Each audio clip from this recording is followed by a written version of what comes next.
Merci beaucoup Isabelle pour cet exposé. Vous avez bien tenu les délais d'ailleurs, j'observe.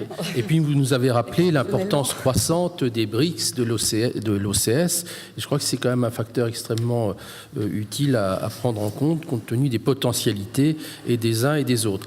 Alors maintenant, last but not least, nous allons entendre l'exposé du professeur Yuan, qui est professeur à l'université de Sydney, qui va nous parler de l'émergence de la Chine et les défis que cela pose en termes de sécurité dans la région Asie-Pacifique. Le professeur Yuan va s'exprimer en anglais. Merci, Présidente. Je parlais anglais chinois seulement. Excusez-moi. So I'm going to speak in English if you would allow me to. I think one good thing is that because I don't understand French, so what the previous speakers have spoken will have no influence over what I'm going to say. So that's a good thing there. But the second point I have to make is I'm determined to pick up some French. So in 5 years' time, when I come back, at least I can understand a third of what the panel says at an international conference. Now, Jean-Baptiste I can read some French.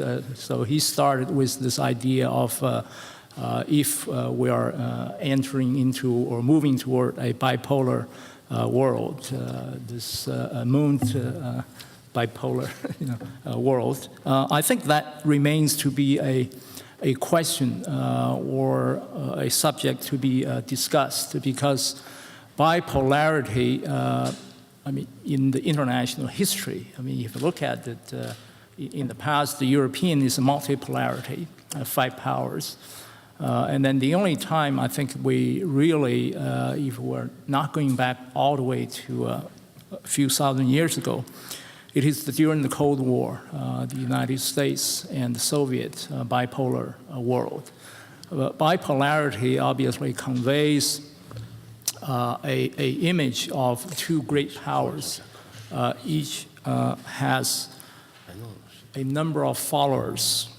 So the world is divided into 2, and there's a great or even competition between these 2 great power groups in military, economic, and diplomatic terms. So is China emerging or re-emerging as a great power that we are going to see a bipolar world order?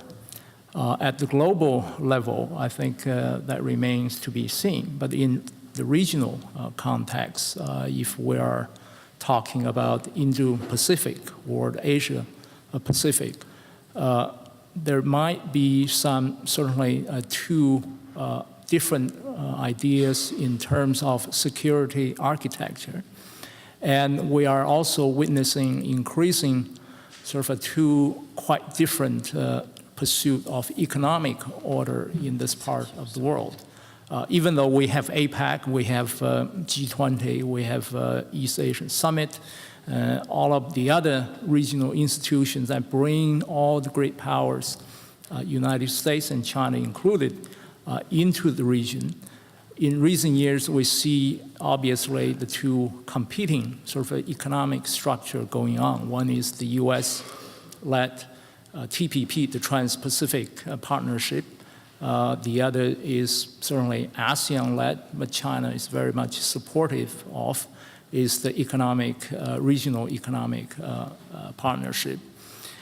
And in the last few months, and actually pretty much last month, this China-led new bank, the Asian Infrastructure Investment Bank, AIIB, which again has emerged as another alternative financial institution that focuses on infrastructure development. I will mention that this is a competition that perhaps should not have ever happened, taken place because of the mishap of the Obama administration, or maybe the Republican-controlled the Congress, internal politics affecting important foreign policy decisions. So what we have seen is the Americans, for about several months, since last October, October 2014, when Beijing announced this new bank, and Washington had been working fiercely, very hard, to convince the allies not to participate. But one by one, just in the last 2 weeks, starting with United Kingdom and all the major European powers, including France, and then that basically trickled down to Asia, and most Asian powers also have indicated that they want to be part of this new financial institution. So in that respect, the U.S. foreign policy, if we can call it a foreign policy, calling its allies to be in line, to toe the line, that has been a failure in that regard. So in that context, in the regional context, clearly you have the competition going on. So what I'm going to focus very much is to focus on the evolution of this the relationship between United States and China in the coming years. And because this, even though we can't talk about the bipolar world, this is definitely the most important bilateral relationship in the world today. If Washington and Beijing mismanage their relationship, there can be a lot of very unfortunate things to happen in this part of the world. And their rivalry and competition, or even conflict, will have significant negative impact on regional peace and stability. So this is very important. On the other hand, if these two great powers can cooperate, I think in that sense, bipolar, these two great powers, one rising power, the other reigning power, if they can put their resources together, they can have a lot of positive impact on global events, regional matters, all the way from nuclear disarmament, non-proliferation, anti-terrorism, climate change, global financial restructuring and reform, economic recovery. So basically, these two great powers have a lot of opportunities to cooperate and for the benefit of the global system and for regional international relations. So there are a number of issues I'm going to touch upon, although all very briefly. Number one is the fundamental question is, can the United States and China manage a relationship during a period of transition? And part of the problem is that even though the two countries have, over the last 44 years, since July 1971, when Dr. Henry Kissinger just boarded a Pakistani military plane and went into China to open China in that summer. And then Nixon's visit in February 1972, the week that changed the world. 8 American administrations and 5 generations of Chinese leaders have managed their relationship for the past 44 years. There have been multiple crises during this long period of time. But if you look back into the history, in 1969, if an American citizen went to China and came back with over $100 worth of gifts or items, that American citizen could face prosecution, right? So that's where the two countries' relationship was at the time. Today, The two countries have over $600 billion trade, over 100 official bilateral dialogue on a whole range of issues, as fundamental as nuclear development, or as minor as preserving cultural relics and promoting education and cultural exchange. So the depths of this bilateral relationship is significant, quite significant. And beyond the government level and people-to-people interactions, quite significant. Today, in the United States, close to 200,000 Chinese students are studying from Harvard University to obscure liberal arts college, maybe in a remote state in the North Midwest.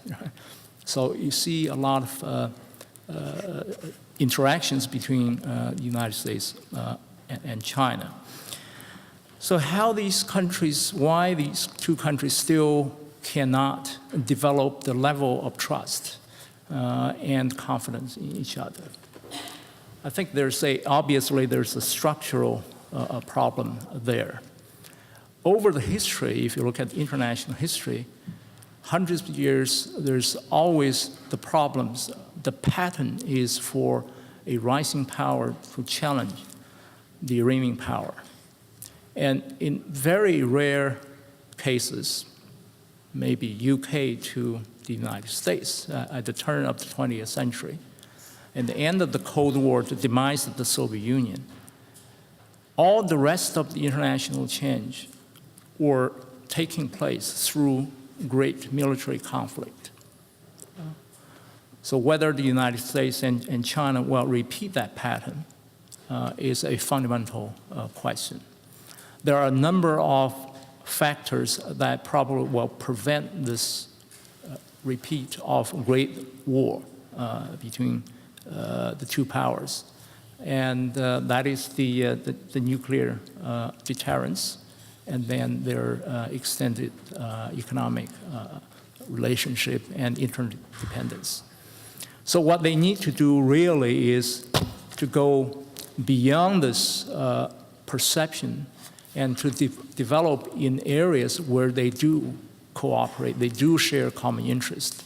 I can see a number of them from what I've already mentioned, nuclear non-proliferation, climate change. But one interesting area of potential cooperation is the post-2014 Afghanistan. Now, China is already playing a more active role there. So there are areas of great possibilities for cooperation. Now, I will just close, because I don't have a lot of time there, is whether the United States and China can develop a new pattern of major power relationship. And I think they cannot afford not to develop a new relationship, because the stakes are so high. And so it's up to the leaders of these two countries to really focus not only on today, tomorrow, but on the longer term, and to see what they can together accomplish, and for the international system and for Asia as well. Thank you. Merci.